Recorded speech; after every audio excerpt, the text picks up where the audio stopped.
Halo, selamat siang semuanya. Assalamualaikum warahmatullahi wabarakatuh. Salam Om Swastiastu, Namo Buddhaya, dan salam kebajikan dan salam sejahtera untuk kita semua. Semoga Bapak, Ibu, dan teman-teman semuanya dalam keadaan sehat dan semangat ya untuk hari ini. Sebelumnya, perkenalkan saya Ismi Rahmawati yang akan mendampingi Bapak dan Ibu serta teman-teman dalam webinar siang ini dengan tema Panduan SPT Masa Unifikasi Era Cortex. Nah, Bapak, Ibu, dan teman-teman pasti sudah nggak asing lagi kan dengan istilah Cortex, di mana sistem terbaru dari DJP yang menjadi bagian dari transformasi besar dalam modernisasi administrasi perpajakan di Indonesia. Nah, melalui sistem Cortex ini, seluruh proses perpajakan mulai dari pendaftaran, pelaporan, hingga pembayaran kini dilakukan secara lebih efisien, terintegrasi, dan real time. Salah satu bentuk penerapannya adalah SPT Masa PPH Unifikasi, di mana beberapa jenis pajak seperti PPh pasal 15, PPh pasal 22, 23, dan 4 ayat 2 kini dapat dilaporkan dalam satu SPT Masa saja. Lebih praktis, hemat waktu, dan pastinya selaras dengan semangat digitalisasi pajak yang sedang dijalankan oleh DJP. Nah, untuk membahas hal ini lebih dalam, hari ini kita udah bersama dua narasumber luar biasa dari Enforce nih. Yang pertama ada Kakak Wanda Siahan, dan yang kedua ada Mas Eja. Keduanya merupakan asisten tax manager di Enforce yang dimana sudah berpengalaman banget di bidang perpajakan nih. Halo Kakak Wanda, halo Mas Eja, apa kabarnya nih hari ini?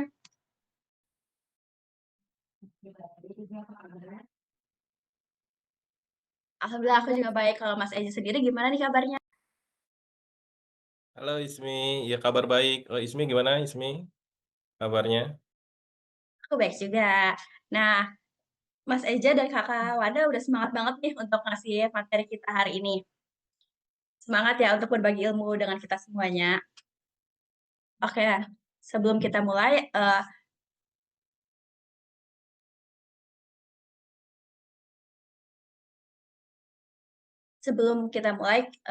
ada tata tertib peserta webinar. Yang pertama, pada saat webinar dimulai, mikrofon peserta akan berada pada posisi mute, tanda mikrofon harus mati. Yang kedua, disarankan untuk menggunakan headset, handsfree, earphone, atau semacamnya agar suara terdengar lebih optimal. Yang ketiga, sesi tanya jawab akan dibuka setelah materi selesai dipaparkan. Moderator akan membacakan pertanyaan yang masuk lewat formulir registrasi webinar. Yang terakhir, peserta dapat mengunduh materi webinar di link yang akan kami bagikan di kolom chat pada akhir sesi.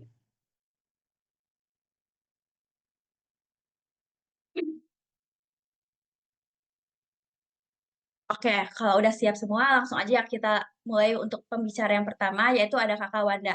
Kakak Wanda, waktu dan layar aku persilakan ya.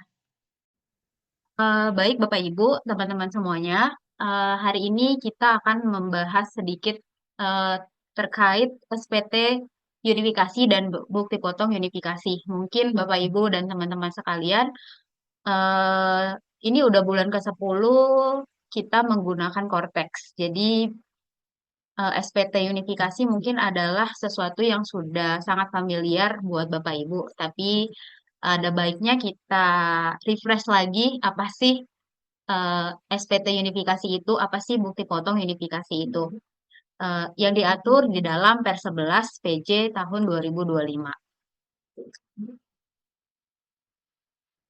Adapun pokok-pokok pembahasan yang akan kita bahas hari ini antara lain adalah ketentuan PPh unifikasi sesuai dengan Per 11 PJ tahun 2025. Yang kedua terkait dengan bukti potong PPh unifikasi.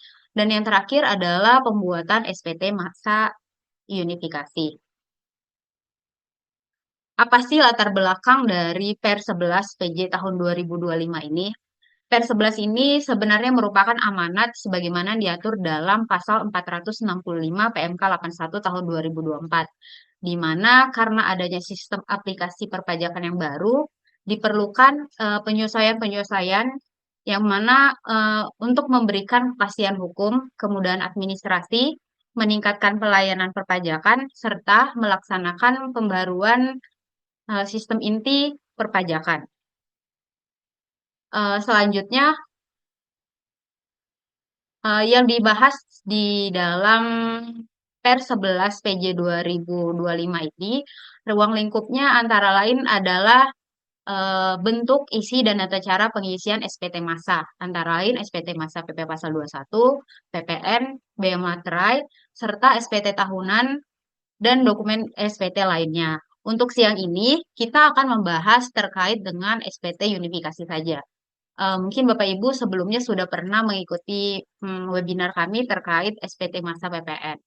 Dan siang ini kita akan membahas kembali terkait dengan SPT massa unifikasi.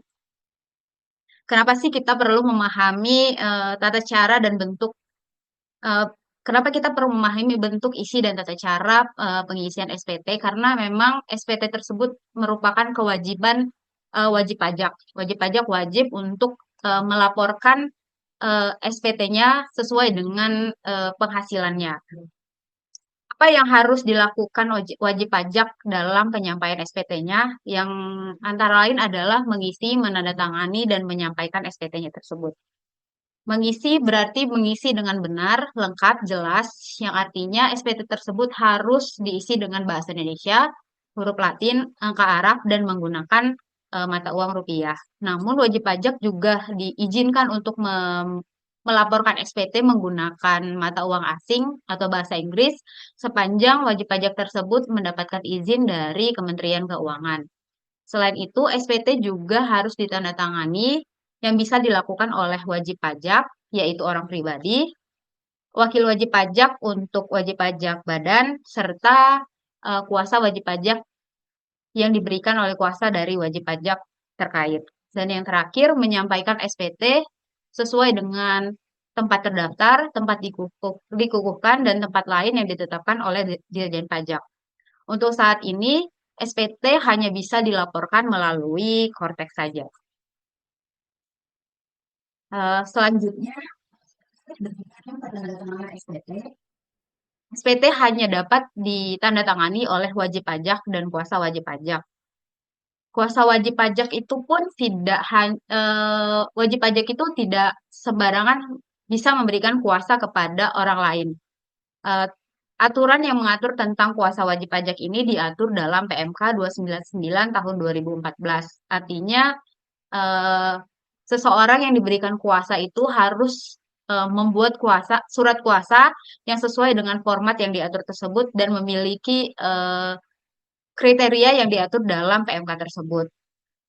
Selain itu, SPT juga dapat ditandatangani dengan tanda tangan biasa maupun tanda tangan elektronik. Namun saat ini karena pelaporan SPT hanya dilakukan melalui Kortex, SPT hanya bisa ditandatangani secara elektronik. Sedangkan tanda tangan biasa mungkin masih bisa dipergunakan untuk surat-surat yang akan kita sampaikan kepada Direktorat Jenderal Pajak.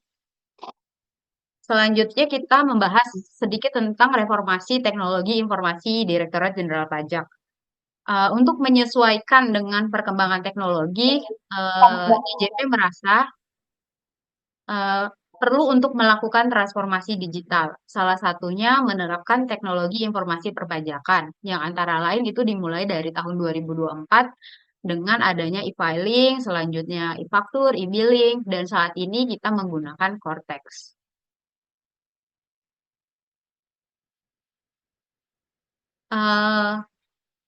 SPT di masa sebelum Kortex kita biasa menyebutnya legacy. Jadi apa sih perbedaannya itu adalah untuk tahun pajak 2024 dan sebelumnya seperti yang saya sampaikan tadi, kita dalam pelaporan SPT itu menggunakan e-form, e-filing, e-billing, e-faktur dan sejenisnya. Dan sejak tahun 2025 dan seterusnya kita akan menggunakan Kortex. Sedikit informasi terkait dengan pelaporan SPT tahunan berdasarkan legacy dan disandingkan dengan Kortex. Yang pertama itu, sistem yang digunakan dalam SPT tahunan melalui e-form atau e-filing itu menggunakan aplikasi DJP online. Sedangkan dalam sistem Kortex, kita menggunakan aplikasi Kortex. Aplikasi tambahan yang dibutuhkan dalam masa legacy kita menggunakan Adobe Reader, sedangkan dalam masa Kortex kita tidak menggunakan aplikasi tambahan. Format lampiran yang diperlukan dalam pelaporan legacy itu menggunakan file PDF, sedangkan Cortex kita menggunakan XML. Untuk akun yang digunakan dalam masa legacy itu langsung menggunakan akun badan dalam pelaporan SPT tahunannya. Sedangkan dalam pelaporan Cortex, akun yang digunakan menggunakan akun wakil atau kuasa yang diberikan yang memperimpersonate badan tersebut. Selanjutnya cara pengisian SPT, perbedaan antara legacy dan Cortex itu di dalam legacy biasanya dimulai dari pengisian lampiran sampai induk, sedangkan Cortex itu kebalikannya dimulai dari induk terlebih dahulu baru lampiran. Untuk tanda tangan di legacy kita menggunakan kode verifikasi yang dikirim melalui email pada saat pelaporan atau menggunakan nomor gawai, sedangkan dalam Cortex itu kita langsung menggunakan sertifikat digital dari wakil atau kuasa. Untuk pengiriman bukti lapornya dalam masa legacy akan dikirimkan langsung ke email wajib pajak, sedangkan dalam masa Cortex itu dikirimkan melalui email juga dapat langsung diunduh di aplikasi Cortex. Untuk pembayaran masa pajak, sebelumnya kita ketahui bahwa pembayaran pajak itu dibayarkan paling lama tanggal 10 bulan berikutnya. Namun sejalan dengan ketentuan dalam pasal 94 PMK 81 tahun 2024 diatur kembali kalau pembayaran pajak itu diseragamkan menjadi tanggal 15 di bulan berikutnya. Dan itu berlaku untuk semua SPT unifikasi, PPh minyak bumi dan gas, PPN yang terutang atas BKP tidak berwujud atau JKP dari luar daerah pabean, dan pajak-pajak lainnya. Sedangkan untuk batas waktu penyampaian SPT masa itu masih sama dengan aturan sebelumnya, yaitu untuk SPT unifikasi PPh pasal 25, PPh pasal 21, laporan penerimaan negara, serta pajak karbon itu dilaporkan 20 hari setelah masa pajak berakhir. Sedangkan untuk SPT bea materai dilaporkan 15 hari setelah masa pajak berakhir dan PPN dilaporkan akhir bulan berikutnya. Ketentuan terkait dengan hari libur juga masih sama apabila di hari ke-20 setelah masa pajak berakhir adalah hari libur, hari Sabtu, atau hari Minggu, maka pelaporan SPT ini harus disampaikan paling lambat hari kerja berikutnya. Yang selanjutnya kita akan membahas sedikit tentang ketentuan umum terkait dengan fungsi SPT masa unifikasi. Sesuai dengan pasal 14 dan pasal 15 Per 11 tahun 2025, fungsi SPT masa unifikasi itu antara lain adalah sarana yang digunakan untuk melaporkan kewajiban pemotongan dan atau pemungutan pajak, pembuatan bukti potong pemungutan dan atau pemotongan dan atau pemungutan unifikasi, serta penyetoran PPh yang telah dipotong dan atau dipungut atas beberapa jenis pajak dalam suatu masa pajak. Aturan terbarunya adalah sarana yang digunakan oleh wajib pajak yang diwajibkan melakukan pembayaran atau penyetoran sendiri. Adapun SPT-SPT yang dilaporkan dalam SPT masa unifikasi itu antara lain adalah SPT PPh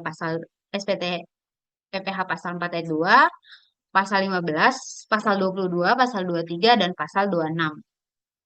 Pemotong dan atau pemungut PPh unifikasi harus membuat dan menyerahkan bukti potong unifikasi kepada pihak yang dipotong, serta melaporkan bukti potong tersebut di dalam SPT masa unifikasi. Selain itu, pemotong atau pemungut PPh unifikasi juga dapat melakukan pembetulan, pembatalan, atau membuat bukti potong unifikasi tambahan apabila diperlukan. Aturan terbaru yang juga diatur dalam Per 11 tahun 2025 antara lain adalah penunjukan pemotong PPh untuk wajib pajak orang pribadi. Sekarang diatur, kalau sebelumnya itu diatur dalam Cap 50 tahun 94 dan Cap 50 tahun 96, hanya wajib pajak tertentu yang dapat melakukan pemotongan PPh pasal 23 maupun pasal 4 ayat 2. Antara lain wajib pajak melakukan pembukuan serta aktuaris dan sejenisnya. Untuk di tahun di Per 11 PJ tahun 2025 ini, aturan terbarunya adalah orang pribadi yang melakukan pekerjaan bebas, orang pribadi yang menjalankan usaha, dan yang menyelenggarakan pembukuan. Lalu selanjutnya kita akan membahas tentang bukti potong PPh unifikasi. Sesuai dengan pasal 17 dan pasal 18 Per 11 PJ tahun 2015, bukti potong PPh unifikasi ini terbagi menjadi dua, yaitu bukti potong PPh unifikasi berformat standar, serta yang kedua bukti potong PPh unifikasi yang dipersamakan dengan bukti potong unifikasi berformat standar. Untuk bukti potong PPh unifikasi yang berformat standar itu terdiri dari dua, yaitu bukti potong yang dibuat untuk wajib pajak dalam negeri yang biasa kita sebut BPPU, dan yang kedua bukti potong yang kita buat untuk wajib pajak luar negeri yang biasa kita sebut BPNR atau bukti potong PPh pasal 26. Bukti potong unifikasi berformat standar ini harus memuat informasi paling sedikit nomor bukti potong, masa, sifat pajak, status bukti potong, kode objek pajak, DPP, tarif pajak, PPh yang dipotong atau ditanggung pemerintah, nama penandatangan, tanggal dan tanda tangan. Sebenarnya informasi ini masih sama dengan bukti potong unifikasi sebelumnya. Untuk satu bukti potong bisa dibuat atas satu pihak yang dipotong atau dipungut, satu kode objek pajak, dan satu masa pajak. Jadi misalnya dalam satu masa pajak itu terdapat beberapa transaksi, wajib pajak bisa membuat satu bukti potong atas transaksi tersebut sepanjang jenis pajak dan pihak yang dipotong adalah sama. Dan yang kedua itu bukti potong PPh unifikasi dokumen yang dipersamakan dengan bukti potong PPh unifikasi berformat standar. Sebenarnya dokumen yang dipersamakan dengan bukti potong PPh unifikasi ini sebelumnya sudah diatur. Namun di Per 11 PJ tahun 2025 ini ditambahkan antara lain hadiah undian langsung, transaksi di SIPP, serta penjualan aset kripto. Untuk dokumen yang dipersamakan dengan bukti potong unifikasi berformat standar, informasi yang harus dimuat dalam bukti potong tersebut antara lain nama dan NPWP atau nomor induk kependudukan pihak yang dipotong, nomor unit transaksi, DPP, dan PPh yang dipotong. Adapun contoh dokumen yang bersamakan dengan bukti potong unifikasi berformat standar itu antara lain buku tabungan, rekening koran, rekening kustodian, rekening efek, red confirmation, atau bukti atas pengalihan surat berharga lainnya dan dokumen lain yang setara.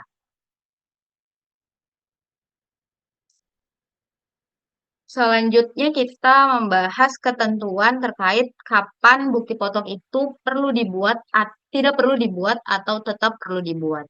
Dalam hal wajib pajak tidak memiliki transaksi apapun yang terkait dengan pemotongan atau pemungutan PPh pajak penghasilan, maka wajib pajak tidak diharuskan untuk membuat bukti potong. Namun wajib pajak tetap harus membuat bukti potong meskipun nilainya nihil dalam hal transaksi-transaksi tersebut tetap merupakan objek pajak yang memiliki SKB. Yang kedua merupakan pengecualian pemotongan atau pemungutan pajak, transaksi pembelian dari WP yang memiliki suket, transaksi penjualan dari wajib pajak OP peredaran bruto tertentu, serta penghasilan yang dikenakan tarif 0%. Atau bukti potong juga tetap harus dibuat dalam hal pajak atas transaksi tersebut ditanggung oleh pemerintah, diberikan fasilitas, atau PPh pasal 26 nihil karena adanya SKD. Untuk pihak-pihak yang dilakukan pemotongan meskipun nilainya nihil, pihak yang dipotong harus memberikan informasi antara lain NPWP atau NIK untuk wajib pajak dalam negeri, dan identitas pajak lainnya untuk wajib pajak luar negeri. SPT masa PPh Unifikasi sendiri saat ini terbagi menjadi dua. Yang pertama itu induk dan yang kedua lampiran. Lampiran sendiri terdiri dari tiga formulir, antara lain formulir daftar 1 yang berisikan informasi bukti potong berformat standar, yaitu pelaporan-pelaporan seperti SPT, PPh pasal 23, 26, atau 15. Lalu formulir kedua itu berisi informasi daftar pajak penghasilan yang disetor sendiri dan atau disetor secara digunggung. Dan yang ketiga, formulir lampiran 1 yang berisi informasi daftar dokumen yang dipersamakan dengan bukti potong berformat standar. Seperti yang kita lihat di layar kita masing-masing, SPT masa unifikasi itu harus terdiri dari jenis pajak, nama wajib pajak dan NPWP, masa dan tahun pajaknya, tanda tangan wajib pajak, status, kode jenis pajak, jumlah pajak yang dipotong dan jumlah pajak yang dibetulkan, serta tanggal SPT. Ketentuan lain yang diatur dalam Per 11 PJ tahun 2015 adalah ketentuan terkait dengan pembetulan, pembatalan, atau penambahan bukti potong PPh unifikasi. Wajib pajak dapat melakukan pembetulan apabila terdapat kekeliruan dalam pengisian transaksi dan dapat melakukan pembatalan bukti potong apabila transaksi yang sudah dipotong itu ternyata dibatalkan, serta melakukan penambahan bukti potong apabila dalam SPT masa yang telah dilaporkan terdapat bukti potong yang belum dibuat. Adapun syarat-syarat yang bisa yang memperbolehkan wajib pajak melakukan pembetulan maupun pembatalan bukti potong unifikasi itu antara lain belum dilakukan pemeriksaan atau pemeriksaan bukti permulaan. Terus yang kedua, bukti potong tersebut belum diajukan keberatan, atau mungkin diajukan keberatan tetapi tidak dipertimbangkan, atau sudah diajukan keberatan tetapi dicabut dan telah disetujui oleh DJP. Dan yang ketiga itu bukti potong tersebut tidak sedang dalam proses pengembalian atas kelebihan pembayaran pajak yang seharusnya tidak terutang.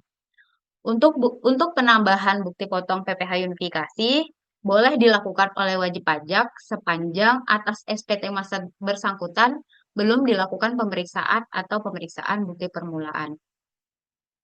Atas pembetulan, pembatalan, atau penambahan bukti potong PPh unifikasi yang sudah dilaporkan dalam SPT masa, tentu diperlukan untuk melakukan pembetulan.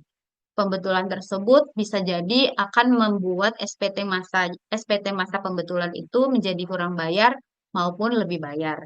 Dalam hal SPT pembetulan itu kurang bayar, maka wajib pajak wajib melakukan pelunasan atas kekurangan pajak terutang tersebut dan kemungkinan akan dikenai sanksi administrasi. Sedangkan apabila dalam SPT pembetulan ada lebih bayar, maka wajib pajak dapat mengajukan permohonan pengembalian atas lebih bayar yang tidak seharusnya terutang.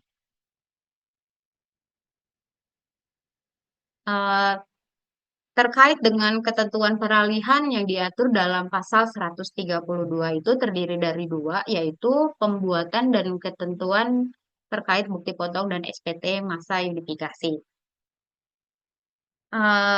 Untuk SPT masa sampai masa pajak Desember 2024, wajib pajak masih mengikuti aturan sebelumnya, yaitu Per 11 PJ 2021 sebagaimana telah diubah di Per 5 PJ 2024 untuk instansi pemerintah, sedangkan untuk selain instansi pemerintah masih mengacu kepada Per 24 PJ 2021.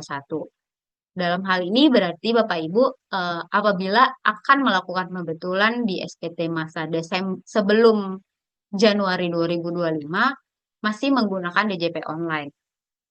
Begitu juga dengan PPh atas pengalihan hak atas tanah dan atau bangunan. Kewajiban pelaporan PPh pasal 4 ayat 2 dianggap telah dilaksanakan sesuai tanggal pembayaran yang tercantum dalam SSP atau sarana administrasi lainnya, sepanjang wajib pajak telah melakukan penyetoran sendiri sejak tanggal 1 Januari 2025 dan telah mendapat validasi pembayaran. Terkait dengan ketentuan penutup yang diatur dalam pasal 146 ini, menyatakan tentang pencabutan peraturan yang sebelumnya diatur dan diganti dengan Per 11 PJ tahun 2025, antara lain Per 17 PJ tahun 2021, Per 24 PJ 2021, Cap 50 PJ 94, dan Cap 50 PJ tahun 1996. Adapun komparasi perubahan antara SPT masa unifikasi sebelum dan setelah Korteks itu dapat kita lihat antara lain terkait dengan pembayaran pajak. Kalau sebelumnya di sebelum era Korteks, pembayaran pajak itu dilakukan dengan pembuatan kode billing sesuai dengan jenis pajaknya. Dan kode billing itu pun dibuat berbeda dengan SPT. Sedangkan di era Korteks ini, pajak-pajak yang dipotong dan atau dipungut langsung dibayarkan dalam satu kode billing dan langsung terintegrasi dengan SPT unifikasi. Terkait dengan fasilitas PPH unifikasi, di era sebelum Korteks, pemotong atau pemungut harus menginput manual nomor fasilitas berdasarkan surat yang diberikan oleh pihak yang dipotong. Sedangkan setelah Korteks, fasilitas yang dimiliki pihak yang dipotong akan terintegrasi langsung dengan Ibu POT, termasuk fasilitas pajak penghasilan yang ditanggung pemerintah. Lalu, terkait dengan penerbitan bukti potong oleh cabang, wajib pajak cabang menerbitkan bukti potong dan melaporkan SPT Masajat sendiri. Sedangkan di era Korteks ini, wajib pajak cabang dapat menerbitkan bukti potong, namun SPT tetap dilaporkan dan dibayarkan oleh wajib pajak pusat. Selanjutnya terkait dengan notifikasi apabila pemotong maupun pemungut melakukan penggantian atau pembatalan bukti potong, di era sebelum Korteks itu tidak ada notifikasi, sedangkan di era Korteks terdapat notifikasi di aplikasi Korteks tersebut. Selain itu, terdapat juga flagging untuk setiap bukti potong yang sudah dilaporkan dalam SPT masa maupun yang telah dikreditkan dalam SPT tahunan pihak yang dipotong di era Korteks. Sedangkan di era sebelum Korteks itu, kita tidak dapat mengetahui apakah bukti potong yang kita terima itu sudah dilaporkan atau belum. Di era sebelum Korteks juga terdapat pemisahan antara WP instansi pemerintah dengan WP non-instansi pemerintah. Di era Korteks ini, semua instansi maupun instansi pemerintah dan non-instansi pemerintah akan menggunakan SPT masa yang sama. Selanjutnya kita masuk ke pembahasan terkait bukti potong PPH unifikasi. Sedikit perbedaan antara struktur penomoran bukti potong unifikasi sebelum tahun 2025 dan sesudah atau mulai di tahun 2025. Antara lain itu, di sebelum tahun 2025, kode dokumen diisi dua berbentuk dokumen elektronik. Sedangkan di tahun 2025 itu 2 digit terakhir merupakan tahun kalender, 7 digit nomor seri yang terakhir terdiri dari angka, huruf, atau kombinasi, serta angka dan huruf dalam 1 tahun kalender. Di dalam Per 11 PJ tahun 2025 ini juga terdapat tambahan kode objek pajak yang sebelumnya hanya terdiri dari 164 kode objek pajak. Di Per 11 ini diatur kembali menjadi 258 kode objek pajak. Kita masuk ke contoh kasus bukti potong PPH unifikasi. Contohnya, PTB terlebih dahulu membuat bukti potong PPH unifikasi berformat standar dengan status pembetulan. Pembetulan bukti potong PPH unifikasi tersebut menyebabkan kelebihan potong. Jadi pertama kali dalam pelaporan yang pertama di tanggal 5 Maret 2025, wajib pajak melakukan eh, pemotongan pajak sebesar 300.000. Lalu setelah dibetulkan, ternyata bukti potong yang harus dibayarkan adalah 200.000. Terdapat kelebihan sebesar 100.000. Atas kelebihan tersebut, kalau di SPT di pelaporan SPT masa sebelumnya mungkin kita dapat melakukan pemindah bukuan. Namun di era Cortex ini, atas kelebihan pemotongan pajak tersebut dapat diajukan permohonan pengembalian atas kelebihan pembayaran pajak yang seharusnya tidak terutang ke KPP terdaftar sesuai dengan ketentuan peraturan perundang-undangan di bidang perpajakan.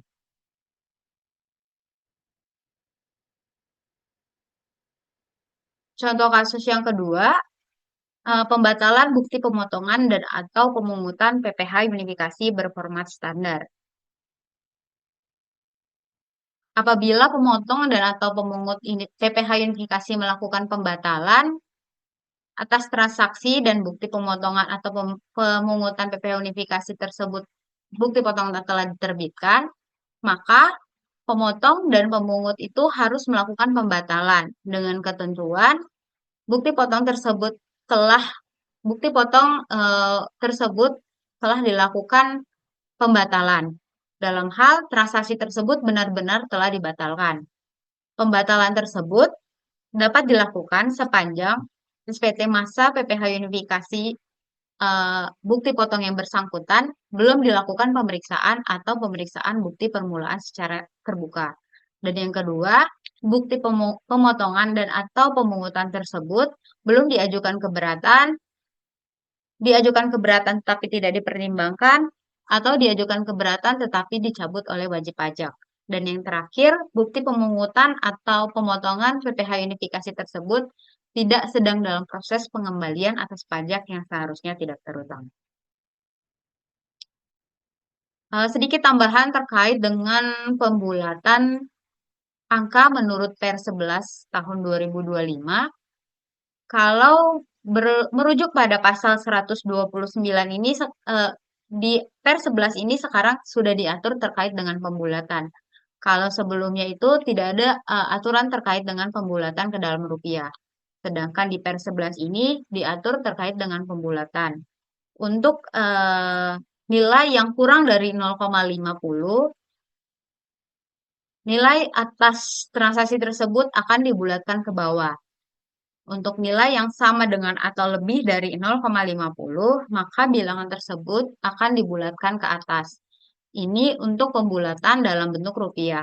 Sedangkan untuk pembulatan dalam mata uang dolar di SPT tahunan, ketentuannya itu untuk kurang dari 0,005 itu akan dibulatkan ke bawah, sedangkan untuk yang nilainya sama atau lebih dari 0,005, maka nilai tersebut akan dibulatkan ke atas.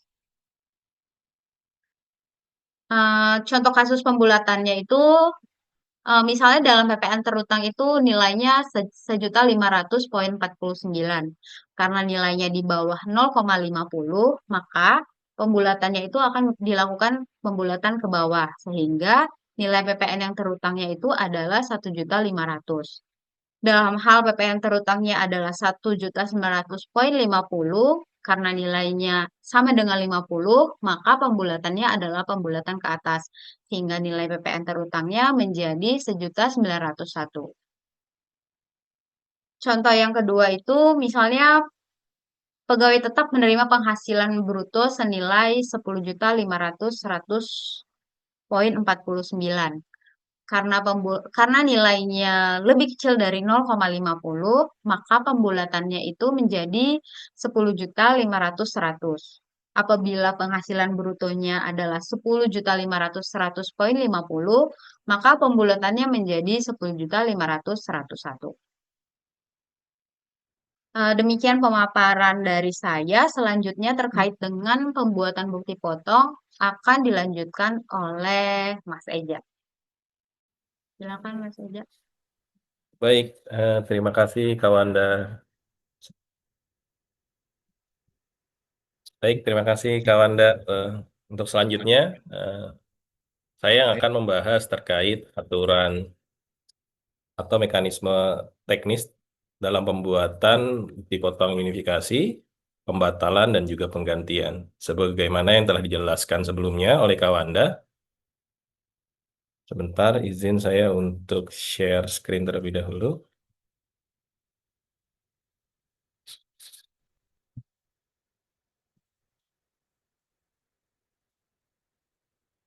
Oke, jadi untuk hal ini saya akan membahas terkait teknis dalam hal untuk pembuatan SPT unifikasi maupun bukti potong unifikasi. Nah, pada tahun 2022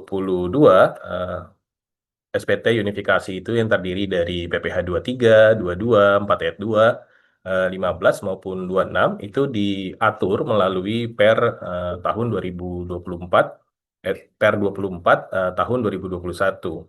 Nah, jadi bagi Bapak Ibu yang eh, ingin mencari tahu peraturan apa yang menyebutkan bahwa PPH 23, 22, 4 ayat 2 dan seterusnya itu dikelompokkan menjadi satu SPT maupun e-bukti potong unifikasi itu diatur melalui Per 24 tahun 2021.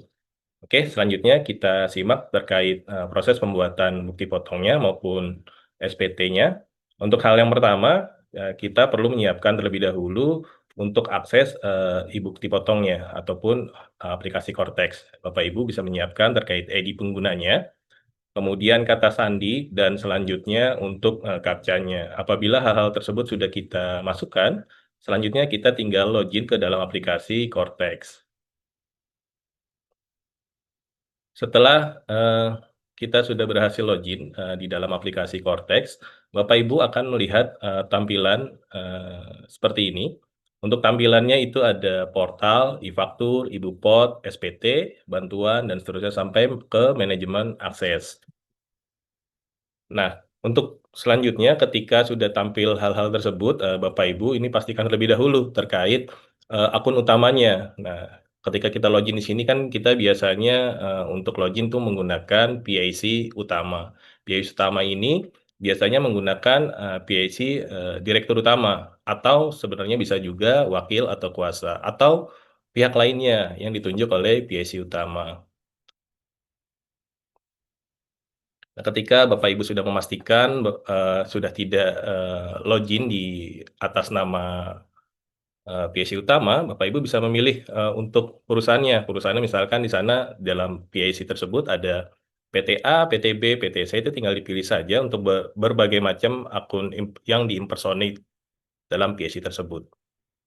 Selanjutnya ketika sudah dipastikan hal-hal tersebut, Bapak Ibu bisa memilih di sini ada tampilan Ibu Pot. Nah, Ibu Pot ini ada berbagai macam, mulai dari BPPU, BPNR, penyetoran sendiri, terus kemudian pemotongan secara digunggung. Nah, terkait BP21 dan seterusnya ke bawah itu terkait bukti potong PPH 21 dan hal itu tidak dibahas pada kesempatan pada siang hari ini. Nah, apa saja sih yang di dalam Ibu Pot unifikasi? Ya, Ibu Pot unifikasi seperti yang saya sampaikan sebelumnya. Di sana ada PPH 4 ayat 2, PPH 15, 22, 23, maupun pasal 26. Kemudian ketika kita sudah pastikan berbagai macam layer-layer tersebut, kita ingin menginput terkait BPPU untuk unifikasi. Nah, di sini bisa kita lihat untuk submenu-submenunya, BPPU itu adalah bukti potong pungut unifikasi. Kalau untuk BPNR itu adalah bukti potong non-residen. Ini terkait transaksi PPH pasal 26-nya. Kemudian untuk terkait penyetoran secara digunggung. Nah, penyetoran pemotongan secara digunggung. Nah, penyetoran secara digunggung ini digunakan untuk membuat bukti potong yang digunggung. Kemudian selanjutnya di sini juga ada namanya penyetoran sendiri. Ini digunakan untuk sifatnya setor sendiri seperti kita melakukan sewa tanah dan atau bangunan.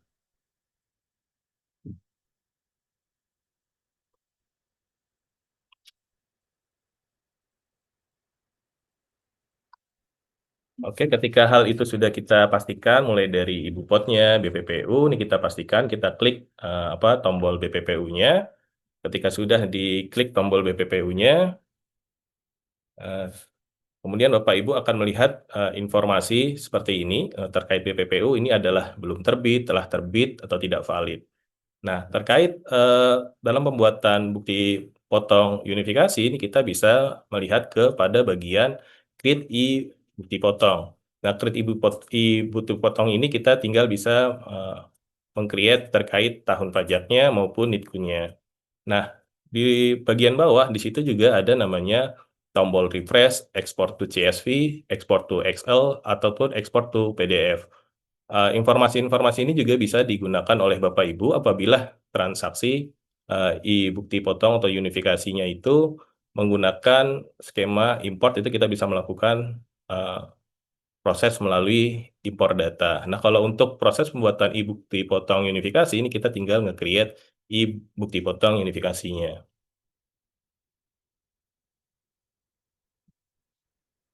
Selanjutnya, ketika sudah di-create melalui e-bukpot BPPU-nya, ini terkait pembuatan unifikasi secara manual, Bapak Ibu bisa pastikan terkait masa pajaknya, statusnya itu adalah normal atau pembetulan untuk bukti potongnya. Kemudian pastikan nomor NPWP yang pada saat ini sudah berubah menjadi nomor identitas kependudukan, atau misalkan kalau misalkan dia cabang, apakah dia NITKU-nya, dan seterusnya. Nah, kalau misalkan dia perusahaan, untuk NPWP-nya, berarti NPWP-nya sudah 16 digit. Kemudian namanya dipastikan, dan lain-lain terkait informasi umum yang ada di dalam lawan transaksi. Ketika hal-hal tersebut yang sudah kita pastikan, mulai dari masa dan seterusnya, terkait informasi umumnya, Bapak Ibu bisa masuk terkait fasilitas sampai dengan kode objek pajaknya. Apakah transaksi tersebut mendapatkan fasilitas, tidak mendapatkan fasilitas, ataupun misalkan dia memiliki surat keterangan bebas pemotongan, ataupun misalkan dia PPh 26, dia ada surat keterangan domisilinya. Kemudian untuk nama ataupun objek pajaknya, ini kita tinggal sesuaikan transaksinya itu adalah PPh 23, 4 ayat 2, 15 atau 26, ini tinggal disesuaikan saja nama objeknya, terkait transaksi detailnya seperti apa. Nah, untuk terkait jenis sampai dengan sifat itu sudah terisi otomatis, dia mengikuti apa yang kita pilih di dalam nama objek pajaknya. Apakah dia final, tidak final, kode objek pajak 24, 104, 06, dan seterusnya. Nah, terkait dasar pengenaan pajak, itu tinggal kita input saja. Dasar kenaan pajak itu berapa? Apakah misalkan 10 juta, 20 juta, dan seterusnya. Nah, terkait tarif dan sampai dengan KAP itu juga terisi secara otomatis.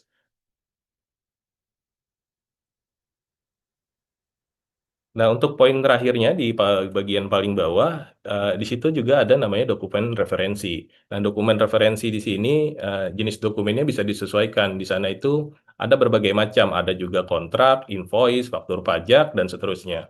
Terkait jenis dokumen, ini bisa disesuaikan terkait dengan transaksi.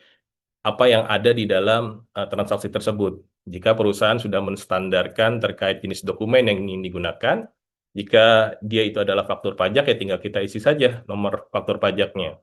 Jika tidak ada faktur pajak, ya mungkin invoice-nya nomor berapa, dan seterusnya itu kita tinggal input di nomor dokumen, tanggal, dan seterusnya. Nah, terkait NITKU, nomor identitas subunit organisasi. Nah, ini NITKU-nya ini apabila kita bertransaksi dengan cabang, ini kita tinggal pilih saja NITKU cabangnya yang mana gitu. Di sana akan terlihat dia apakah cabang atau pusat, seperti itu. Ketika itu sudah kita pastikan poin 10 sampai dengan poin 13-nya, kita bisa di sini memilih untuk save draft terkait bukti potong unifikasi. Ketika itu sudah selesai, kita bisa melakukan submit.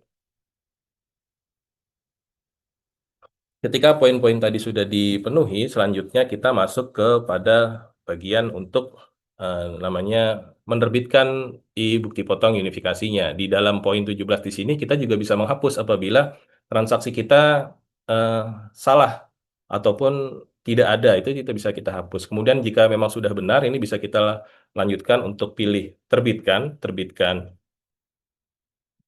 bukti potong. Nah, terkait bukti potong tersebut kita bisa terbitkan. Kemudian apabila sudah diterbitkan, nanti ada di bagian paling bawah terkait masa, nomor pemotongan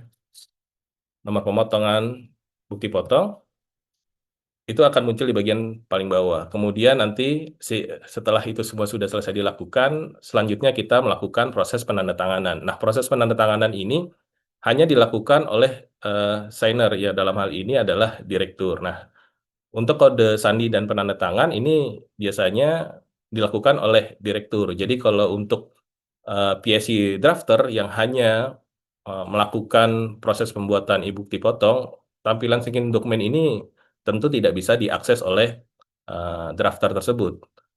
Posisi singkiran dokumen ini bisa dilakukan oleh direktur tadi yang berhak melakukan penandatanganan e-bukti potong. Ketika hal itu sudah dilakukan, kode sandi penandatangan sudah diinput, maka hal yang harus dilakukan adalah mengkonfirmasi atas tanda tangan tersebut.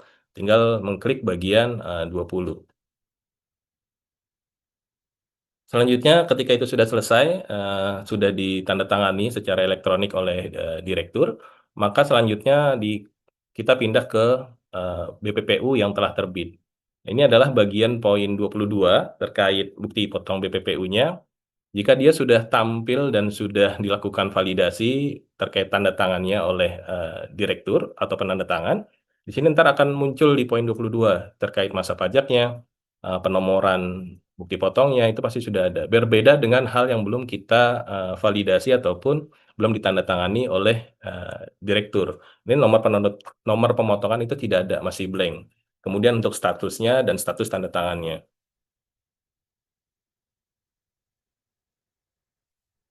Selanjutnya terkait tampilan bukti potong ini, tentu ini berbeda dengan bukti potong unifikasi era sebelum Cortex. Terkait era Cortex di sini dalam formulir induknya, di sini juga ada poin A-nya ini adalah terkait identitasnya, identitas wajib pajak yang dilakukan pemotongan itu ada NPWP atau NIK-nya. Kemudian nama, nah ini namanya bisa PTA, PTB atau PTC. Nah terkait poin A3-nya di sana ada NITKU. Nah, NITKU-nya ini bisa apakah itu dia NITKU cabang ataupun bukan. Nah, terkait poin B di sini ada pemotongan atau pemungutan yang dilakukan terkait jenis fasilitasnya, jenis PPh-nya, kode objek dan seterusnya. Nah, dalam hal ini juga kita lihat terkait poin B itu ada namanya terkait pengumuman jenis dokumennya kontrak, invoice, faktur pajak, tanggal dan seterusnya itu diinformasikan pada poin B. Nah, terkait poin C-nya itu adalah identitas dari pemotong yang melakukan pemotongan BPPU unifikasi, mulai dari NPWP sampai dengan penandatanganan secara elektronik tersebut. Selanjutnya kita masuk ke proses penggantian bukti potong masa unifikasi. Perlu kita ketahui bahwa sebagaimana yang telah dijelaskan oleh Kak Wanda, terkait penggantian bukti potong ini harus diperhatikan terlebih dahulu apa sih yang harus bisa dilakukan terkait penggantian bukti potong. Syarat-syarat apa saja yang boleh dilakukan ketika proses penggantian bukti potong tersebut. Jadi Bapak Ibu apabila masih ada yang lupa, itu bisa dilihat lagi nanti slide presentasi yang sudah disampaikan oleh Kak Wanda. Nah, terkait penggantian bukti potong, ini kita masuk ke dalam menu telah terbit. Nah, dari menu telah terbit ini kita bisa pilih menu icon pensil. Kemudian ketika kita sudah klik icon pensil, di sini kita akan muncul tampilan mulai dari informasi umum, PPh, dan juga dokumen referensi. Ini bisa kita sesuaikan apakah penggantian tersebut kesalahannya pada di mana. Apakah dia dari dasar pengenaan pajaknya, atau justru dari jenis dokumennya. Jenis dokumennya, misalkan yang sebelumnya itu kontrak, invoice, dan seterusnya terjadi kesalahan, itu bisa disesuaikan saja dengan informasi yang semestinya. Selanjutnya, ketika hal-hal tersebut sudah dilakukan, maka kita juga perlu melakukan proses penandatanganan oleh direktur. Nah, terkait penggantian ini juga tentu balik lagi ke role aksesnya, apakah dia sebagai drafter ataupun sebagai PIC terkait penandatanganan BPPU unifikasi. Apabila misalkan dia sebagai drafter, tentu bagian sign-in ini tidak bisa dilakukan pada otoritas drafter. Tapi terkait untuk sign-in dokumen ini bisa dimunculkan atau terlihat pada akun PIC impersonate-nya.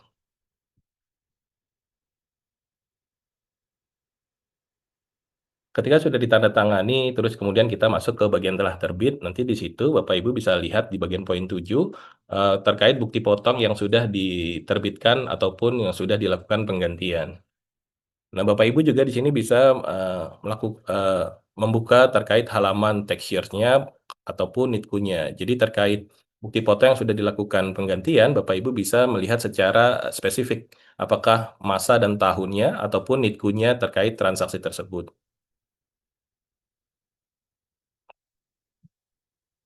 Kemudian pembatalan bukti potong masa unifikasi ini juga bisa dilakukan apabila dalam kondisi-kondisi tertentu. Yang pertama, ini Bapak Ibu bisa melihat kalau terkait pembatalan, tentu kita buka bukti potong yang telah terbit terlebih dahulu, kemudian kita checklist bagian kolom paling kiri. Kemudian dari ketika itu kita sudah checklist, kita bisa di sini dalam poin paling atas di sana ada fitur namanya batal. Ini kita tinggal klik batalkan saja. Kemudian ketika klik batal, dia akan muncul seperti itu tadi. Dia perlu adanya konfirmasi. Jadi segala bentuk penggantian maupun pembatalan itu semua harus ada konfirmasi dari otoritas tertingginya. Jadi drafter itu tidak sembarangan bisa melakukan penggantian atau pembatalan bukti potong. Jadi semua itu tetap harus ada informasi dan otoritas dari eh, PIC impersonate-nya. Ketika itu sudah dilakukan, sudah ditandatangani secara elektronik, maka selanjutnya di menu telah terbit, tentunya posisi bukti potong tersebut yang sudah kita batalkan tidak ada di menu telah terbit sini gitu.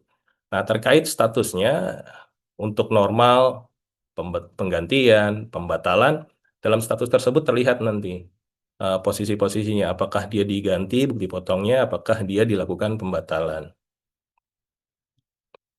Selanjutnya kita masuk ke bagian menu pembuatan bukti potong non-residen.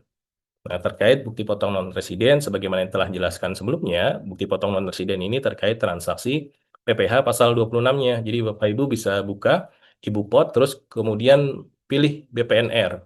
Ketika itu sudah dipilih, Bapak Ibu tinggal masuk ke bagian belum terbit, sama seperti sebelumnya juga terkait BPPU unifikasi. Bapak Ibu tinggal lihat nih bagian create e-bukti potong, kalau itu mau dilakukan secara manual. Apakah dia mau dilakukan secara impor data, ini tinggal pilih saja impor data. Ketika hal itu sudah dilakukan, apakah kita mau menginput secara manual maupun melalui skema impor, Bapak Ibu bisa memilih lanjutan terkait untuk bukti potong secara manual, tinggal di-create saja bukti potongnya, pastikan masa pajaknya, status, dan seterusnya.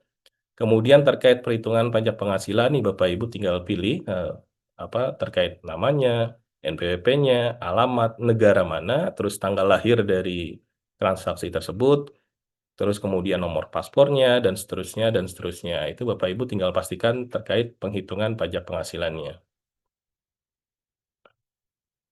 Ketika inputan-inputan tersebut sudah dipastikan ada, terus dokumen referensinya juga kita sesuaikan terkait jenis dokumennya, apakah dia kontrak, apakah dia invoice, dan seterusnya tinggal disesuaikan. Ketika poin-poin tersebut sudah dilakukan, step yang sama juga dilakukan pada BPNR ini. Kita bisa klik Save Draft, kemudian mensubmit dokumen tersebut. Ketika kita sudah mensubmit, tentu di sini akan muncul kepada di bagian BPNR-nya. Nanti di BPNR ini akan kelihatan nih posisinya, statusnya dia disimpan tidak valid, disimpan, dan seterusnya. Sebagaimana yang sudah kita lihat di poin 12-nya.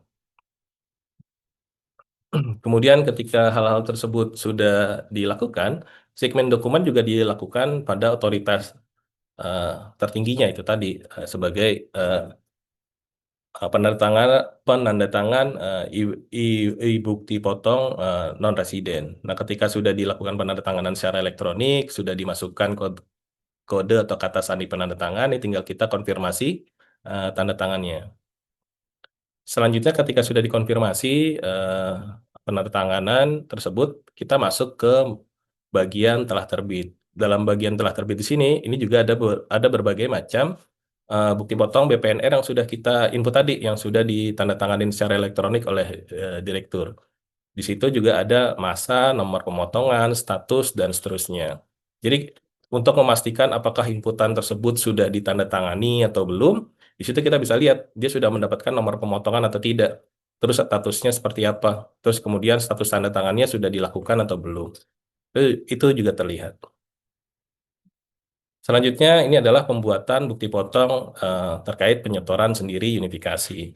Nah, terkait bukti potong penyetoran tersendiri ini atau sendiri ini ada di bagian 3. Nanti ketika Bapak Ibu sudah memilih ibu pot terus penyetoran sendiri, pastikan hal itu sudah dilakukan. Kemudian untuk skemanya sama, dia apakah dilakukan melalui impor maupun create e-bukti potong secara manual.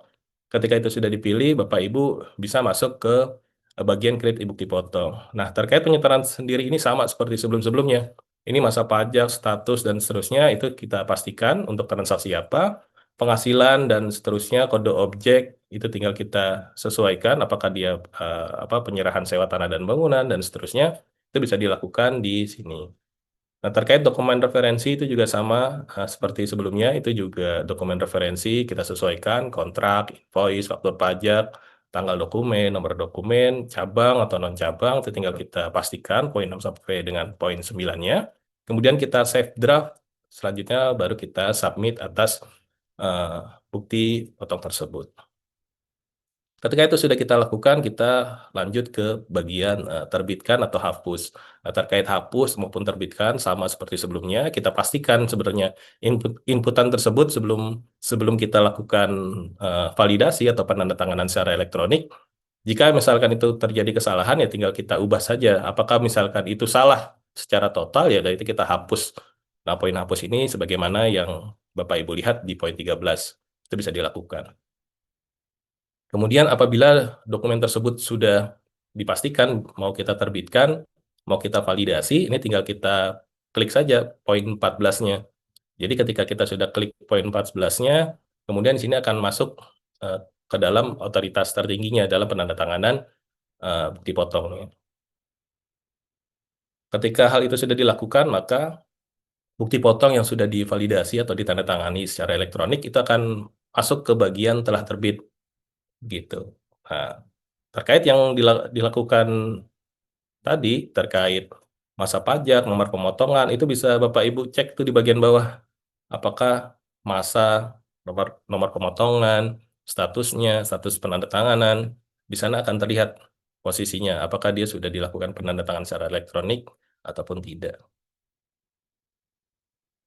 Selanjutnya, kita masuk ke dalam pembuatan bukti potong penyetoran secara digunggung melalui aplikasi Cortex. Selanjutnya, kita masuk ke bagian poin 4, pemotongan secara digunggung. Nah, ini kita tinggal klik saja bagian ibu pot, terus pilih pemotongan secara digunggung. Itu untuk prosesnya sama, dia masuk ke impor data ataupun nge-create melalui ibu pot secara digunggung. Untuk langkah-langkahnya sama persis seperti yang ada di dalam pembuatan, pembatalan, penggantian, BPNR, penyetoran tersendiri, itu semua sama untuk proses-prosesnya.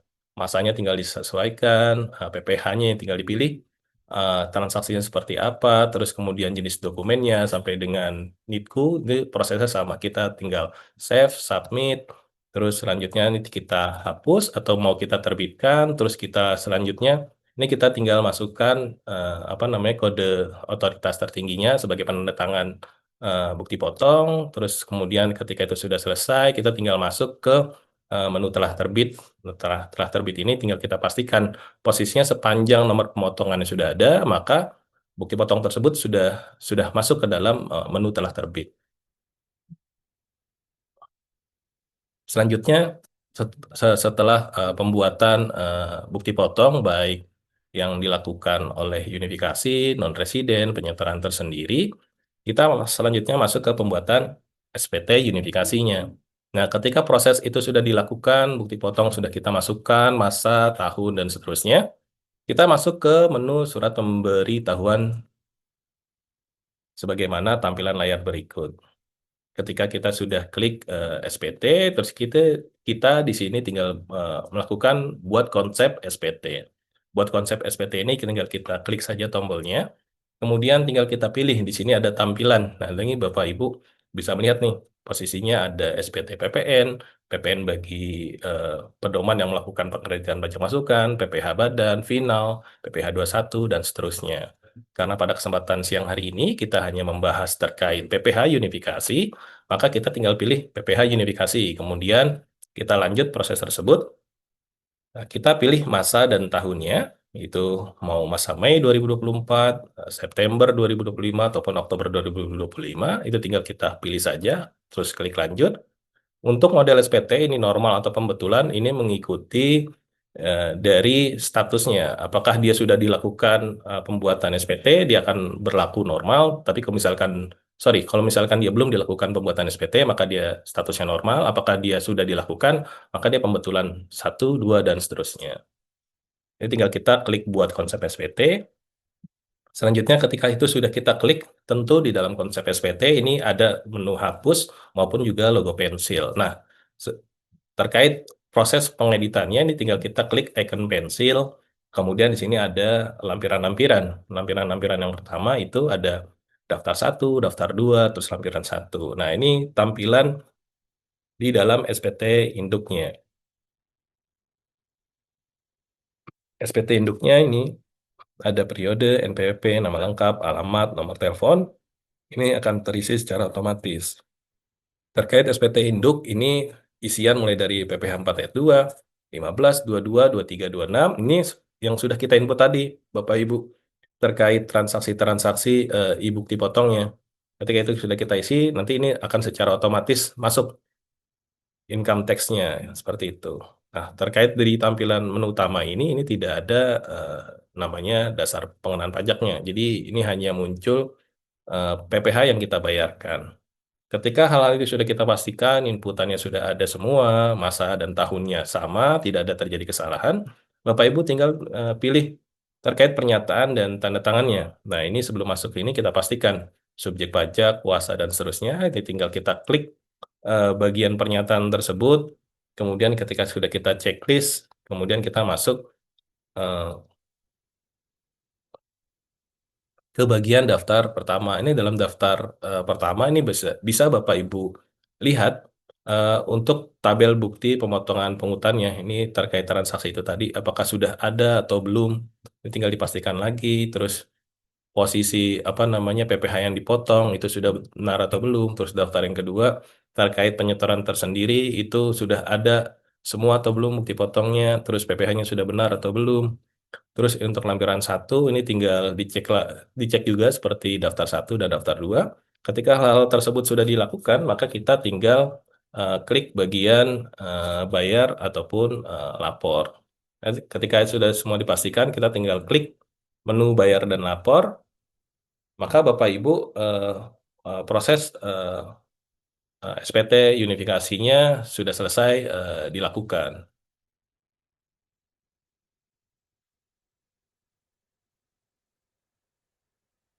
Oke,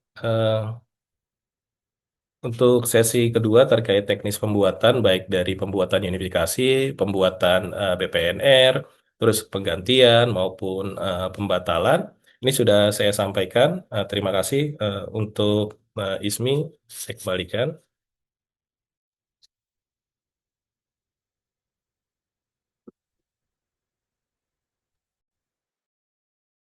Wah, luar biasa banget ya Bapak, Ibu, dan teman-teman semua. Terima kasih banyak untuk Kakak Wanda, Mas Eja, atas pemaparannya yang super lengkap dan insightful banget nih. Nah, kalau boleh aku rangkum sedikit, transformasi Cortex ini benar-benar membawa perubahan besar ya dalam SPT masa PPh unifikasi. Mungkin dimulai dari alur pembuatannya sendiri kalian untuk alur penerbitan ibu potnya. Yang pertama, kita mengakses import, kemudian pembuatan bukti pemotongan pajak elektronik melalui key-in atau impor data, validasi data bukti pemotongan pajak elektronik, penerbitan nomor bukti pemotongan pajak elektronik, dan kemudian memasukkan data pembayaran pajak secara mandiri atau put deposit. Nah, sebelumnya kan sudah dibahas juga nih oleh Kak Wanda terkait ada beberapa perbedaan sebelum dan setelah Cortex. Aku rangkum dikit lagi ya. Yang pertama dari aspek pembayarannya sendiri. Kalau sebelum Cortex itu KJS-nya tuh beda-beda jadi setiap setoran. Nah, setelah Cortex ini semua pajak dipotong atau dipungut dibayar dalam satu kode billing pada saat submit. Untuk pengisian fasilitasnya juga sebelum Cortex, nomor fasilitas diinput manual oleh pemotong atau pemungut. Nah, setelah Cortex, fasilitas termasuk PPh DTP otomatis terintegrasi di dalam import. Untuk Bupot dan SPT cabang, sebelumnya cabang buat bukti potong dan lapor SPT pada masalahnya sendiri. Setelah Kortex, cabang tetap membuat bukti potongnya, tapi wajib pajak pusat yang melapor dan membayar SPT-nya. Kemudian notifikasi ke pihak yang dipotong sebelumnya itu nggak ada notifikasinya nih atau belum tersedia. Nah, setelah Cortex, pihak yang dipotong dapat notifikasi apabila terjadi perubahan atau pembatalan. Untuk yang kemudian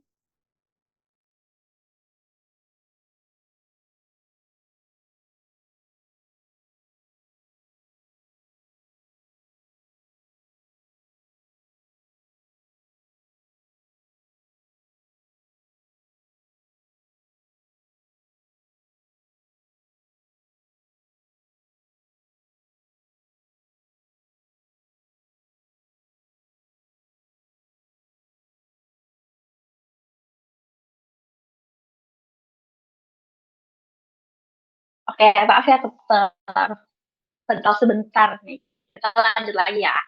Untuk login Bupot sendiri sebelum era Cortex nggak ada penanda statusnya, tapi setelah era Cortex ini sistem penanda Bupot yang sudah dilaporkan pada SPT masa atau yang sudah dikreditkan di SPT tahunan.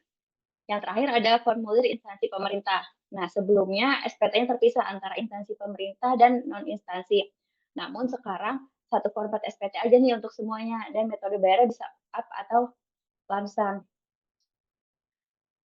Intinya sistem baru ini bikin pelaporan pajak lebih cepat, terintegrasi, karena satu masa dijadikan satu, dan pembayaran pun dijadikan satu pada saat submit. Oke, selanjutnya kita masuk ke sesi tanya jawab ya, Bapak, Ibu, dan teman-teman semua. Pertanyaan akan saya bacakan satu persatu ya.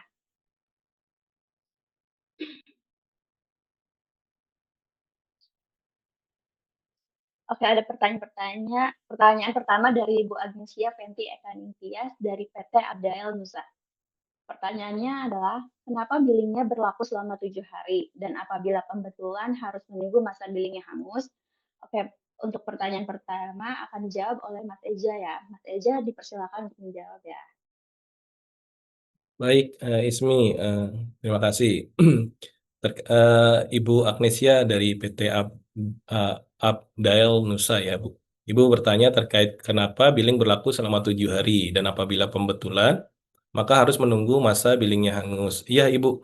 Jadi terkait kode billing tersebut, makanya terkait usernya juga harus memastikan terlebih dahulu untuk inputannya, baik apa namanya nominal, masa dan lain-lain itu tolong dipastikan.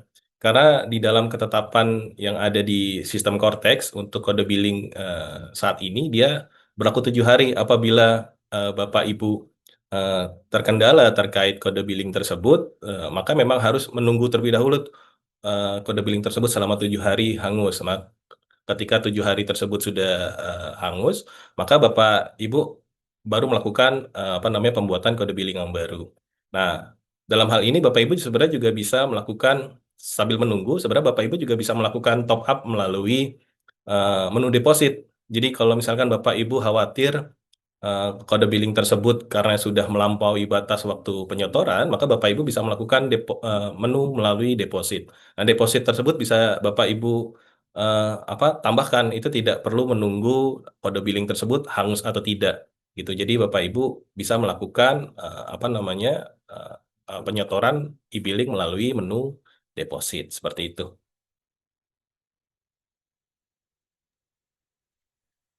Oke, makasih Mas Eja atas jawabannya. Selanjutnya kita ke pertanyaan yang kedua ya. Dari Ibu Wulanda Nurmalik dari PT Expert Teknologi Inovasi. Pertanyaannya yaitu jika dalam satu invoice ada pembelian barang dan jasa pasar nih, nah yang dikenakan PPh total dari keseluruhan atau biasanya hanya jasanya saja? Untuk pertanyaan ini akan dijawab oleh Kakak Wanda ya. Kakak Wanda dipersilakan.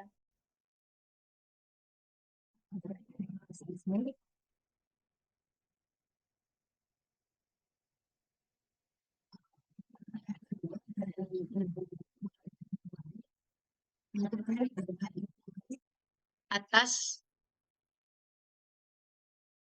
atas pembelian barang dan jasa pasang, sepanjang dalam invoice tersebut bisa dibedakan yang mana barang dan yang mana jasa, maka pajak yang akan dikenakan hanya akan dari jasanya saja.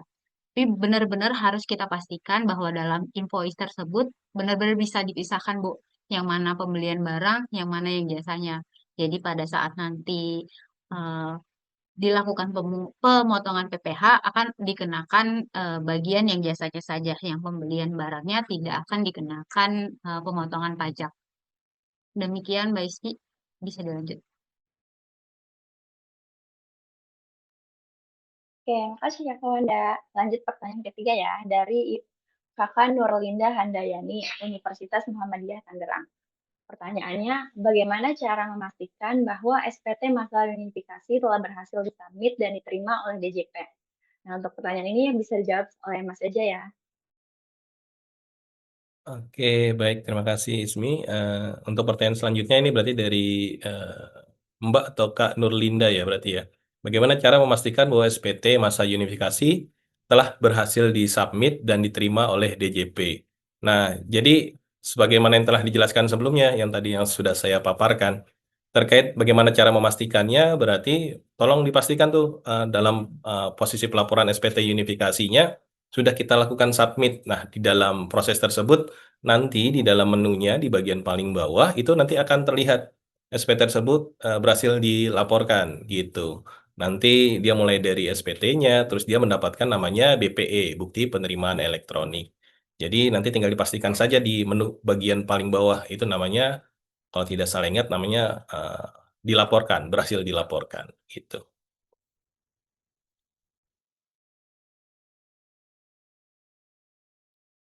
Oke, makasih Mas Eja. Lanjut pertanyaan selanjutnya dari Ibu Prita Anissa Hapsari, PT Bank Jabar Banten Syariah. Pertanyaannya, kami terdapat pembatalan bukti potong PPh 23 masa Agustus 2025, sehingga status SPT unifikasi kami pada bulan Agustus 2025 terdapat lebih bayar. Apakah lebih bayar tersebut bisa dikompensasikan ke masa pajak berikutnya atau melalui PBK? Untuk pertanyaannya boleh dijawab oleh Kakak Wanda. Kakak Wanda dipersilakan.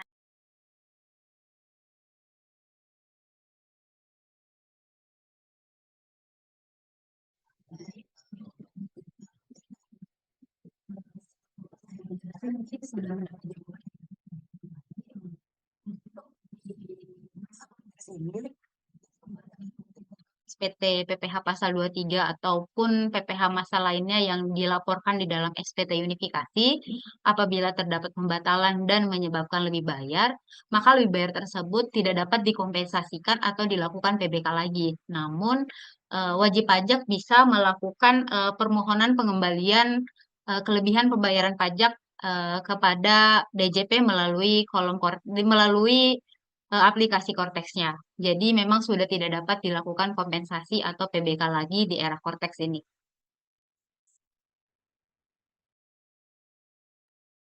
Oke, pertanyaan selanjutnya dari Bapak Muhammad Arisandi. Pertanyaannya, bagaimana cara download Bupot unifikasi dari lawan transaksi langsung sekaligus banyak? Untuk pertanyaannya bisa dijawab oleh Mas Eja. Mas Eja dipersilakan. Oke, baik, Ismi. Pak Muhammad Arisandi dari PT Raja Wali Lintas.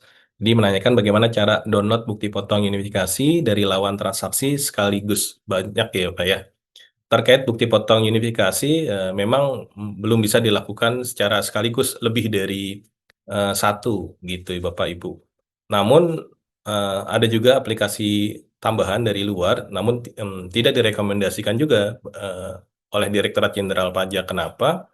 Karena memang posisi aplikasi tambahan tersebut tidak berasal dari Direktorat Jenderal Pajak gitu.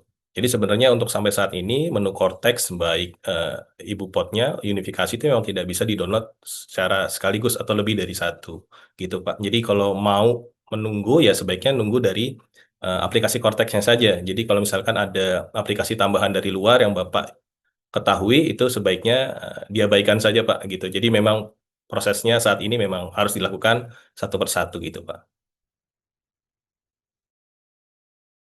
Baik, terima kasih Mas Eja.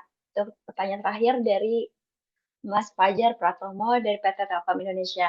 Pertanyaannya, apakah sudah bisa menghapus blok tidak satu-satu jika ada kesalahan bukti potong pada potong di korteks? Untuk pertanyaan terakhir dijawab oleh Kakak Wanda ya. Kakak Wanda dipersilakan.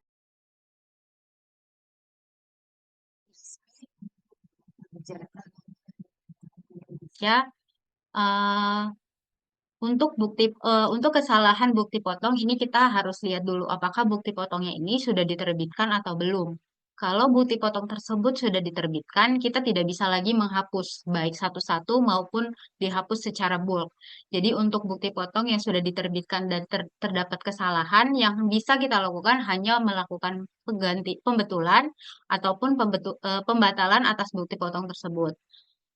Apabila kita mau melakukan pembatalan atas bukti potong yang sudah diterbitkan, itu bisa langsung dilakukan secara bulk. Tapi untuk melakukan penggantian, kita hanya bisa melakukan satu-satu penggantian saja atas bukti potong tersebut. Untuk melakukan pembatalan secara bulk itu nanti langsung kita klik aja bukti potong mana yang akan kita batalkan. Namun untuk bukti potong yang memang belum diterbitkan, kita bisa langsung menghapus secara bulk, nanti tinggal diklik aja di menu yang belum terbit, seperti yang dijelaskan Mas Eja tadi. Di menu belum terbit itu ada bukti potong yang belum diterbitkan, nanti langsung diklik aja, itu bisa langsung dihapuskan secara bulk itu. Tapi kalau memang sudah bukti potong tersebut sudah diterbitkan, kita tidak bisa menghapus. Yang bisa kita lakukan hanya melakukan pembatalan ataupun pembetulan.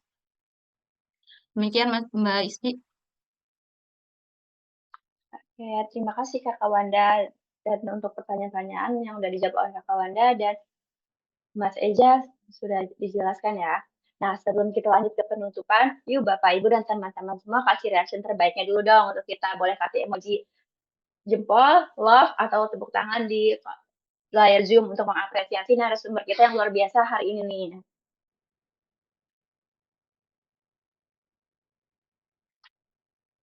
Wah, banyak banget yang kasih reaction, keren banget. Terima kasih ya untuk Bapak, Ibu, dan teman-teman semua. Semoga ilmunya hari ini bisa bermanfaat.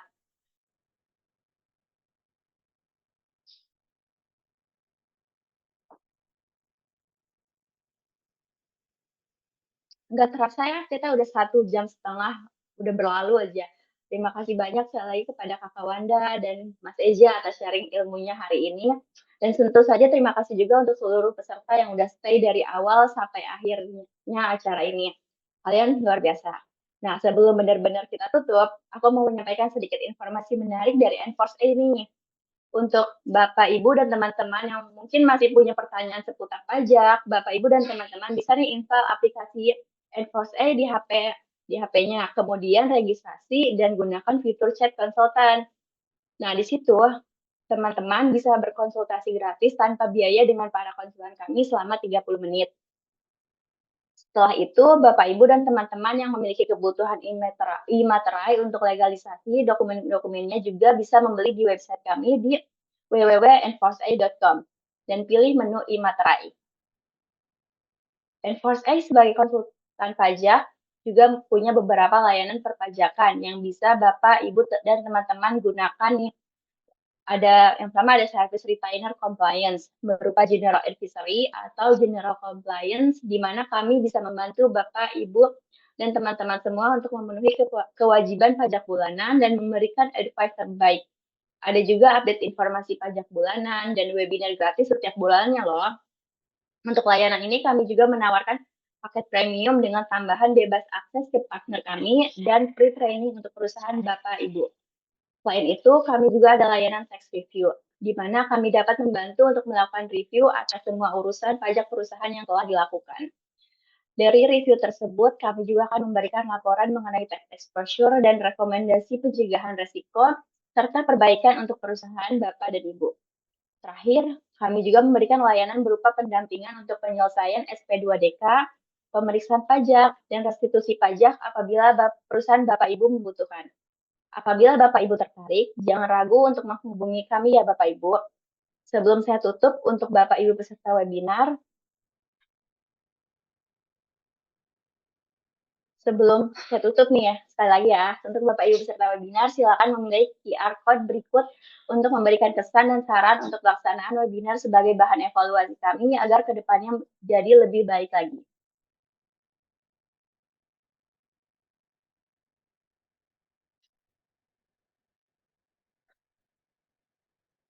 Oke, dan biar gak ketinggalan info webinar dan update pajak lainnya, follow juga Instagram kami di di @enforce_a. Untuk record dari webinar kita hari ini dapat ditonton selanjutnya di YouTube, di kanal YouTube Enforce ya. Jadi bagi yang masih lupa, kemarin bahas yang tentang ini cara pembuatan, tapi aku lupa gimana ya. Nah, bisa balik lagi ke YouTube-nya Enforce ya. Di sini nanti akan ditampilkan hasil recordnya. Oke, terima kasih teman-teman. Akhir kata, terima kasih banyak atas kehadiran dan antusiasmenya hari ini. Semoga materi yang dibagikan bisa menambah wawasan dan membantu Bapak Ibu serta teman-teman dalam menjalankan kewajiban perpajakannya dengan lebih mudah dan efisien. Dan seperti biasa, saya akan tutup dengan sedikit pantun ya. Beli bunga bareng bonge. Bunga dibeli untuk yang tercinta. Terima kasih sudah bersama Adforce A. Sampai berjumpa di webinar kita selanjutnya. Assalamualaikum warahmatullahi wabarakatuh. Selamat siang dan sampai jumpa. Dadah.